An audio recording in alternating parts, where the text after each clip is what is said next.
Political cartoonist Javier Bonilla, known as Bonil to his fans, has spent decades deploying his humor to criticize those in power. His studio outside of Quito is littered with drawings of political leaders.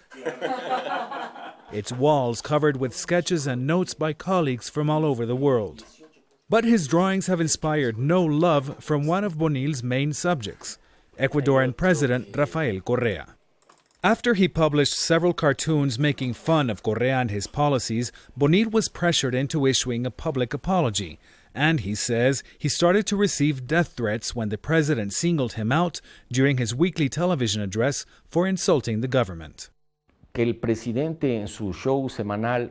He calls upon his followers to respond to those of us who criticize, and that is creating a climate of harassment.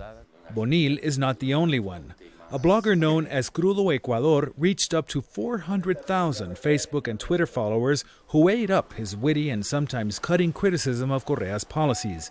He says he wanted to express himself as a private citizen about things he did not agree with in his country. No le veía tan peligroso. I didn't think it was dangerous because I trusted my government. Until things got more personal. Un día de estos aparece. One day a government website published a photo of me. It wasn't a picture I had published before, but one taken of me and my family while we were having lunch at a shopping centre. That made me realize we were being followed. So the blogger decided to leave town for a few weeks until things blew over, and he moved his family here to Guayaquil, hundreds of kilometers away. Their peace of mind, however, did not last for very long. A day after arriving at a relative's house, they received a flower arrangement with an anonymous note saying they were being watched.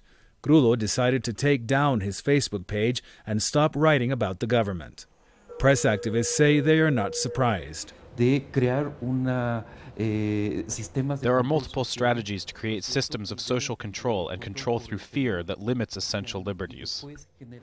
The government denies it is bullying people into silence, and one analyst says restrictions on the press do not mean democracy is at risk.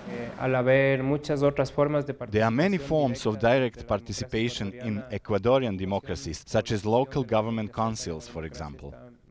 But for those used to expressing their views in a cartoon, in a newspaper, or on digital media, fear their right to freedom of speech is slowly being erased.